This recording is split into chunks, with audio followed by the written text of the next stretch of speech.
ফেসবুকে আমার প্রতিদিন মনে 2000 গালি দেয়, আমি সব বীর জবাব দিতাম বলে হইতে হইতে আমি দেই না, আমি ধৈর্য ধারণ করি। যখন মাঝে মাঝে আমার বন্ড কয় আমি রিপ্লাই দেই আসসালামু আলাইকুম। মাঝে মাঝে যখন আমার মাজার পূজারি কয় আমি নিচে লিখে দিই আপনার আব্বা আম্মাকে আমার সালাম দিবেন। এরপরে সে আর আমারে গালি দেয় না। কয়বার দিব? ভালোবাসা এমন এক জিনিস, নম্রতা এমন এক জিনিস, এটা মুর্শিদের দরবারে গেলে প্রথম সিলেবাস দেয় মাটির মতো হোক, আদবে আদবে।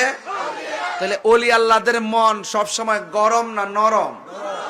দিলটা নরম হইতেইব, তবিয়তটা ভদ্র হইতেইব এবং অত্যন্ত আজিজি হইতেইব। কারণ কাঠিন্যতার মধ্যে কিছু নাই, সরলতার মধ্যে অনেক কিছু আছে। আমার গাড়ি ভাঙছে 23 বার, কিসের মতো হও? মাটির মতো হও। তাইলে দেখবেন তাজিম, আপনার প্রতি মানুষের তাজিম বেড়ে যাবে।